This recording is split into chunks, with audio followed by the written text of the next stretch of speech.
Bonjour la Catine, donc aujourd'hui on se retrouve pour la première vidéo de marketing. Donc ça va être une introduction à ce cours-là et tous les concepts de base que vous devriez savoir. Donc tout d'abord, qu'est-ce qu'un marché? Un marché, c'est un lieu où les acheteurs et les vendeurs ils se rencontrent et ils font des échanges entre biens et services. Sur ce lieu-là, qu'il soit physique comme sur la photo à gauche ou virtuel comme sur la photo à droite, il y a des échanges qui ont lieu et un prix qui se fixe et ce prix varie selon la rencontre entre l'offre et la demande. Je pense que vous avez quand même retenu certains cours de SES du lycée. Donc voilà. Après, le positionnement sur le marché. Donc, il faut savoir que pour se positionner sur le marché et établir une stratégie marketing, il faut avant tout analyser ses concurrents, ses clients et son entreprise. Donc, pour ça, on va bien sûr analyser les forces et faiblesses de chacun, les opportunités et menaces pardon, de chacun aussi, pour essayer de voir qu'est-ce qui marche le mieux, qu'est-ce qu'il faut arrêter, qu'est-ce qu'il faut améliorer. Et puis après, on va aussi pouvoir savoir où est-ce que le marché est le plus rentable et dynamique, s'il y a un marché sur lequel on peut aller. Euh, voilà, c'est beaucoup de choses comme ça. Et ça va aussi permettre aux entreprises de pouvoir beaucoup mieux se positionner que juste dire, OK, je lance un produit, je ne sais pas sur quel marché, je ne sais pas pour qui, je ne sais pas à quel besoin je réponds, etc., etc. Donc voilà, c'est un petit peu la base du marketing, d'analyser ses concurrents, ses clients et son entreprise. Après, il faut savoir que sur un marché, donc comme je disais, il y a les vendeurs et les acheteurs. Donc, les vendeurs, c'est l'offre et les acheteurs, c'est la demande. Donc, les vendeurs, ils vont vendre quoi? Ils vont vendre soit des services, donc c'est une prestation immatérielle fournie par une entreprise. Donc, ça peut être euh, quand on va chez le coiffeur, ça peut être un taxi, ça peut être beaucoup de choses, genre un plombier, enfin, vous pouvez toutes sortes de prestations qui n'est pas matériel et vous pouvez pas rentrer chez vous et dire OK, j'ai ramené un taxi. Bah non. Les produits. Donc les produits, c'est un bien tangible qu'une entreprise va offrir, va vendre surtout à un client. Donc ça peut être un sac, ça peut être un vêtement, ça peut être un casque, enfin une multitude de choses. C'est un produit que tu peux ramener chez toi, physiquement, matériellement. Et après, ce marché-là, il se divise en deux segments. Donc, on a le marché principal. Donc, c'est un marché où tous les acteurs proposent le même produit ou le même service. Par exemple, on a un casque. Un casque qui peut être Apple, Bose, Sony. Ça reste un casque et ça répond aux mêmes besoins. Écouter de la musique, avoir un casque. Voilà. Donc, c'est le marché principal.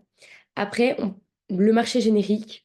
Donc, le marché générique, ça va pouvoir être tous les produits et services qui répondent aux mêmes besoins, mais ce n'est pas les mêmes produits et services. Donc, pour illustrer mon propos, on peut par exemple prendre tout ce qui est boisson. J'ai soif, j'ai envie de boire. Ok, je peux boire quoi? Tu peux boire des boissons fraîches, des boissons chaudes. Tu peux aussi boire, entre guillemets, tout ce qui est maintenant les yaourts à boire, les compotes à boire, tout ce genre de choses-là qui vont être en dérivé en fait. En premier lieu, tu vas penser à boire des boissons rafraîchissantes, des boissons normales, euh, etc. Et puis après, pour, marché générique, les compotes à boire, les yaourts à boire, pardon, même limite les glaces, parce que j'ai soif et ça rafraîchit, ça marche. Donc voilà. Donc c'est le marché générique. Donc il faut aussi l'étudier, même si c'est un peu plus de loin. Après, l'importance de la segmentation du marché. Donc, il faut savoir que le marché, il va être divisé selon les clients. Donc, la demande, elle se divise en plusieurs groupes, hein. Forcément, on n'a pas les mêmes clients, les mêmes personnes, les mêmes personnalités, etc. Et donc, il va falloir adapter son offre selon le client. Je pense que c'est un concept assez simple, assez basique. Forcément, on ne va pas vendre la même chose à quelqu'un qui gagne 10 000 € par mois qu'à quelqu'un qui gagne un SMIC. C'est évident. Ou encore, on ne va pas vendre la même chose à quelqu'un qui a 3 enfants et à quelqu'un qui a 18 ans. Voilà, c'est des concepts assez simples, assez logiques, assez intuitifs. Je m'inquiète pas pour vous. Après, ce qui est aussi très important, c'est de comprendre l'environnement. Donc, bien sûr, c'est comme je disais là, on ne peut pas vendre n'importe quoi à n'importe qui. Forcément, ça a une cible assez spécifique.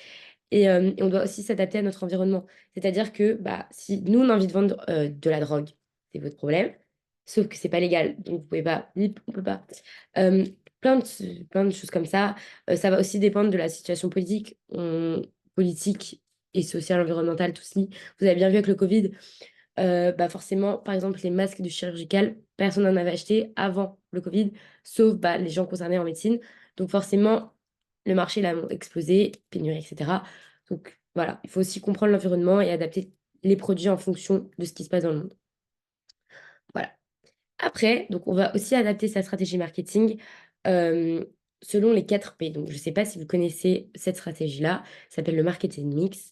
Et en gros, c'est l'ensemble des variables qu'une entreprise peut elle-même contrôler et elle-même adapter à sa stratégie, pardon. Donc, parce que les variables qu'on a vues avant, les facteurs, on ne peut pas les adapter. Le client comme il est, on ne peut pas l'adapter selon l'entreprise. Et bah, tout ce qui est environnement, on ne peut pas non plus l'adapter. Mais on peut quand même adapter ces 4 P-là. Donc, c'est le produit, la place, le prix, la promotion, aussi la communication, si vous préférez. Et donc, ils vont choisir comment on fait le produit, comment on le vend, comment on le promouvoit, où est-ce qu'on le distribue, ce genre de choses-là. Donc, par exemple, on va prendre un exemple. J'ai créé ma marque de vêtements. Ok, top, c'est trop cool. Bah, le produit, je vais le designer. Quelle matière je veux, quelle couleur je veux, quelle forme je veux, tout ce genre de choses-là. La place, bah, je vais choisir où est-ce que je veux le distribuer. Est-ce que j'ai envie que ça soit dans des pop-up stores? Est-ce que j'ai envie de créer ma chaîne de boutique? Ou est-ce que j'ai envie de le vendre dans des grandes chaînes de magasins telles les Galeries Lafayette? Le prix, est-ce que j'ai envie d'un prix élevé, d'un prix qui est plutôt moyen ou d'un prix haut pour atteindre bah, un marché niche? À moi de choisir. Et la promotion, alias communication. Est-ce que je vais employer des influenceurs? Est-ce que je vais faire une campagne digitale, une campagne physique? Voilà, c'est vraiment, on a tout type de choses. Il faut juste adapter selon ce qu'on veut et selon notre stratégie aussi qu'on a choisie. Voilà, voilà, donc c'est tout pour ce premier cours et cette première séance en vidéo. C'est vraiment une introduction avec des concepts de base. Si vous avez déjà des questions, n'hésitez pas à me MP sur Insta ou Messenger. Il y a zéro souci. Et de toute façon, tous les concepts qu'on a vus ici, on va les voir dans les vidéos prochaines, beaucoup plus détaillés. Donc, ne vous inquiétez pas. À bientôt!